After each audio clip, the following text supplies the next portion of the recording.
Have you ever, just felt completely overwhelmed by the relentless pressure of hustle culture? I mean, seriously, think about your own daily routine for a Yeah, second. it is exhausting, just exhausting. Right. It's that constant barrage of targeted ads, the ones promising passive income streams while you sleep or whatever. Yeah, the whole grind until you die mentality. Exactly.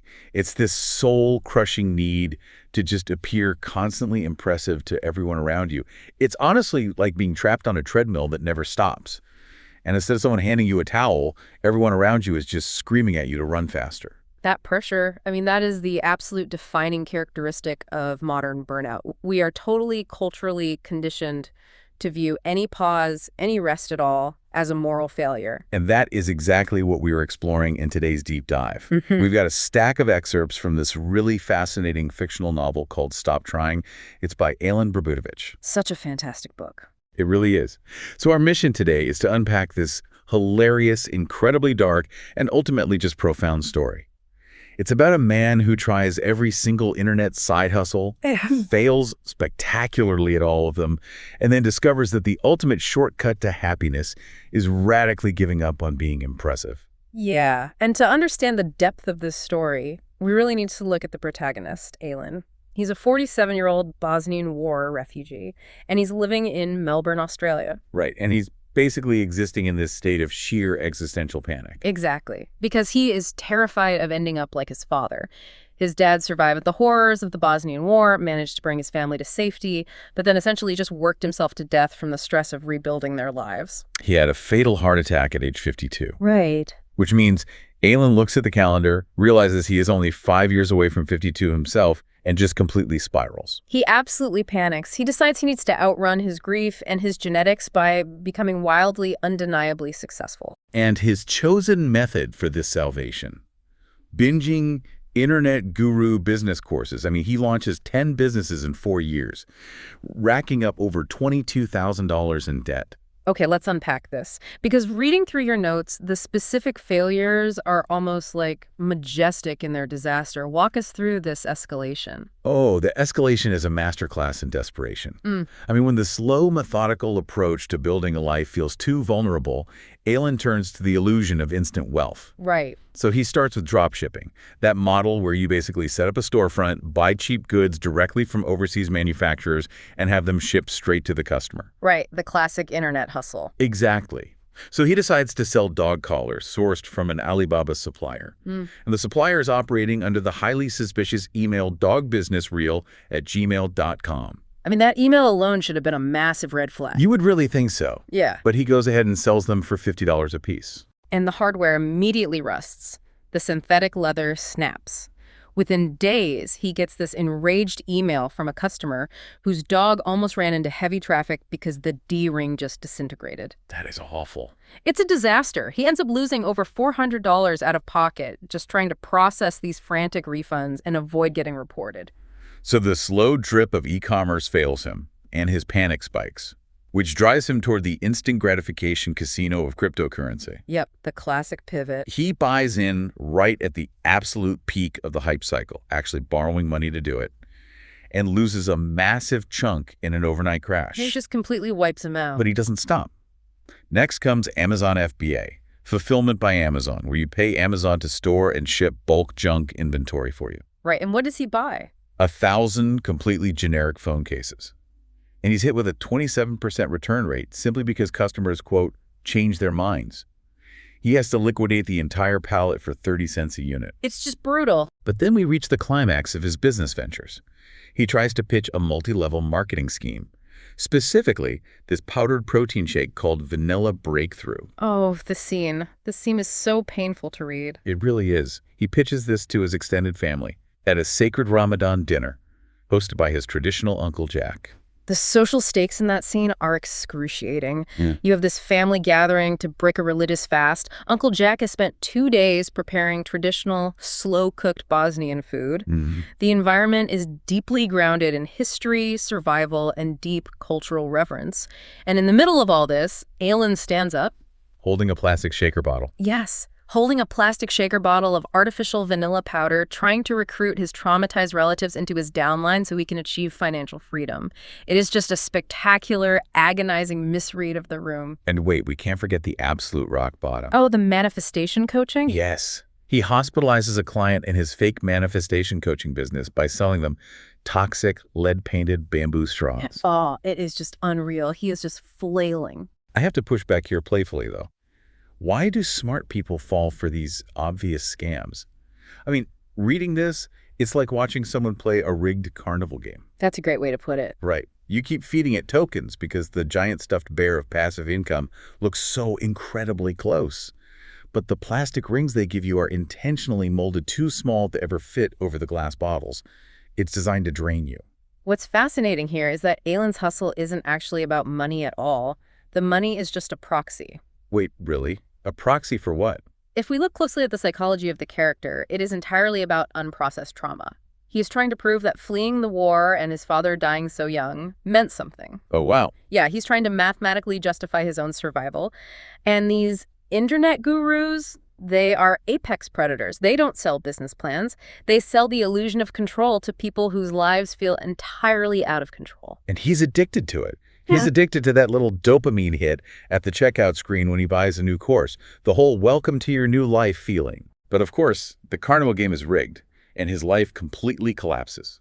He maxes out his credit, he gets an eviction notice, and he's forced to go to his mother, Edna. Which is humiliating for him. Totally. She happens to be a clinical psychologist, and he has to beg her for a $500 bailout just to keep a roof over his head. But throughout all of this frantic scrambling, there's this incredibly shady figure from the local community named Ivan, who keeps popping up. Ivan is far more than just a chaotic plot device. He actually represents the dark, logical extreme of this entire optimization culture. He's a wild character. He really is. Ivan is a war survivor himself, heavily involved in gray market logistics. And whenever Alen is on the verge of collapsing from panic attacks, Ivan appears with a special, custom-blended coffee to, quote, help him cope and stay productive. And we find out Ivan has been secretly lacing Alen's coffee with low doses of morphine. I mean, he's literally chemically altering Alen's body just to keep him functional on the treadmill. That is the whole mechanism behind Ivan's character. He embodies the terrifying lengths society will go to in order to maintain the hustle. Just forcing the body to work. Exactly. If the human body cannot naturally sustain the stress of constant performative ambition, Ivan's twisted philosophy is to simply force the body to comply through chemistry. God, that's dark. But the eviction notice, combined with the severe physical withdrawal from the morphine once Alen runs out of money, finally shatters the illusion. Alen has to accept reality. He's having a nervous breakdown. Yeah, the crash is inevitable. So his mother, Edna, steps in and refers him to a colleague, a clinical psychologist named Dr. Sarah Chan. And her approach is radical. Her prescription is intense. She doesn't put him on a 10-step plan to rebuild his wealth. She orders a total, uncompromising digital detox. Complete silence. Yes. He has to manually unsubscribe and delete 47 different guru newsletters. He has to clear a YouTube watch history of 2,847 videos. Just wiping the slate completely clean. All the motivational content, all the how to get rich in 30 days pitches, gone. I mean, think about your own YouTube history for a second, to anyone listening. How many videos in your feed are just you searching for a quick fix like Alen? That's a sobering thought. But wait, I have to challenge Dr. Chen's approach here.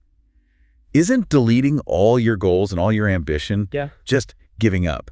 Isn't that admitting total defeat? It feels like that at first, sure. To me, it feels like standing in a messy, silent room after a deafeningly loud party. It's terrifying because the music is off, and now you actually have to face the mess in your own head. If we connect this to the bigger picture, the detox is a clinical necessity precisely because of that silence. Your party analogy perfectly captures the mechanism of his avoidance. Right.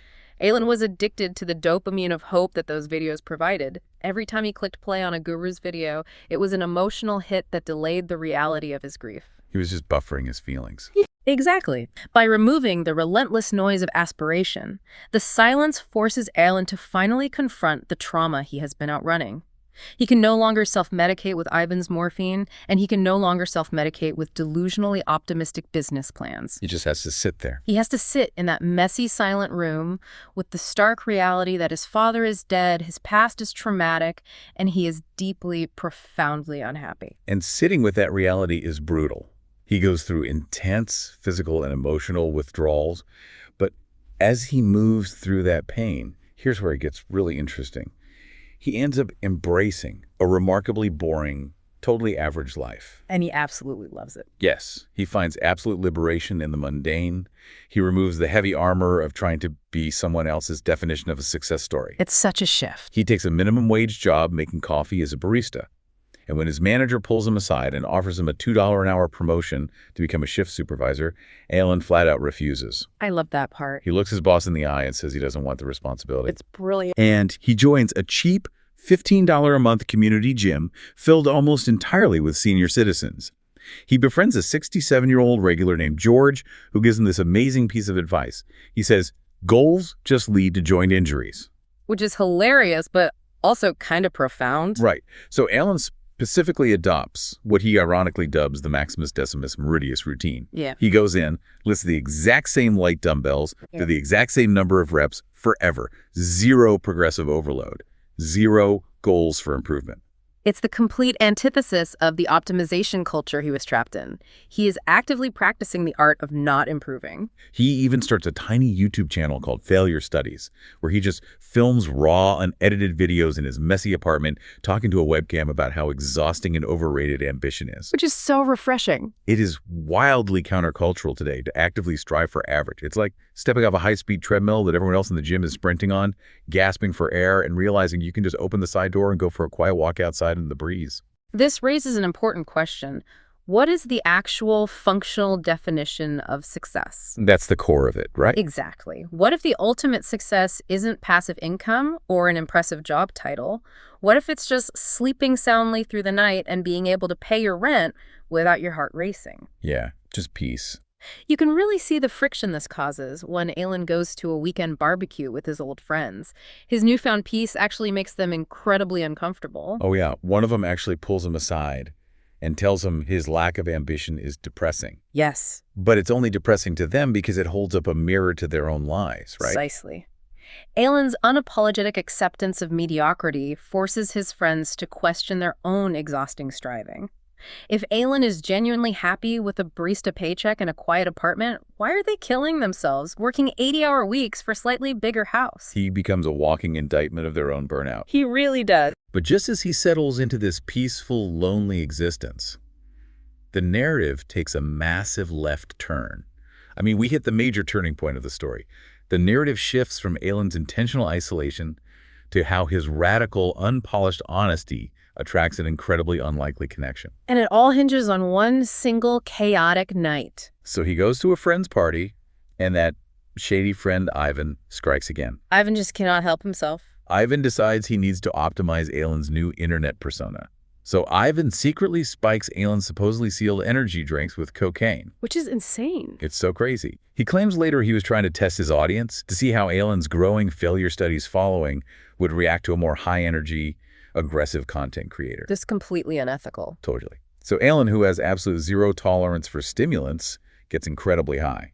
His inhibitions vanish, and he is suddenly hit by a wave of profound loneliness. He pulls out his phone right there at the party and live streams a plea to his tiny YouTube audience. This is where everything changes. He literally gets on his knees on the carpet and jokingly, but also desperately, begs the universe for a wealthy Jewish woman to sweep in and save him from his unimpressive life. It's a moment of absolute, unguarded vulnerability broadcast live to the internet without a single filter. And because the internet loves a spectacle, it goes incredibly viral. It hits over 870,000 views by morning. Wow.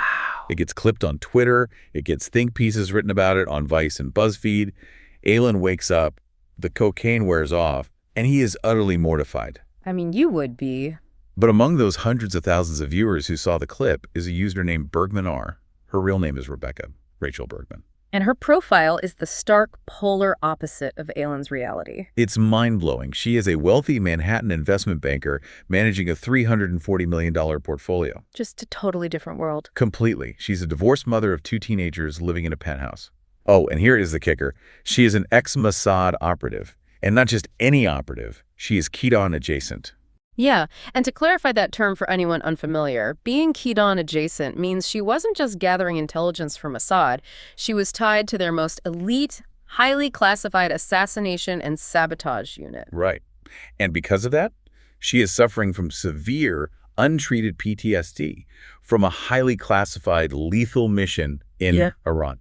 I mean, it's like stepping out of a high-stakes underground poker game where you've lost everything and accidentally winning the state lottery on the sidewalk outside. It's a huge shift in the story. How could a hyper-competent former spy who manages hundreds of millions of dollars in Manhattan possibly be interested in a broke barista lifting lightweights in Melbourne? To understand that connection, we have to look deeply at Rebecca's psychology.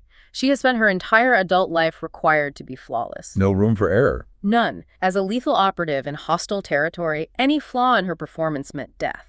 As a high-powered banker in Manhattan, any flaw means losing millions of dollars. And in her personal life, too. Right. As a wife in a highly performative, wealthy marriage, she had to maintain the illusion of the perfect family. Every man she dates tries to impress her by showing off their portfolios, their cars, or their alpha male achievement. Which is just exhausting for her. To Rebecca, all of that just feels like more exhausting performance. She sees right through the armor because she's worn heavier armor her whole life. Exactly that. Then she finds Alen. And what's crucial to the plot here is that she had been watching his channel before the viral stunt at the party. Oh, that's right. She had watched his raw, unedited, dimly lit videos where he calmly detailed his 10 failed businesses and his deep relief at accepting a boring life. She knows his vulnerability is entirely real. He's not putting on a show. No. Alen's radical, unashamed performance of failure becomes the ultimate safe harbor for her. He is a man who requires absolutely nothing from her in terms of performance. He isn't trying to be impressive, so she finally doesn't have to be either. So they start emailing, and the emails are incredibly raw.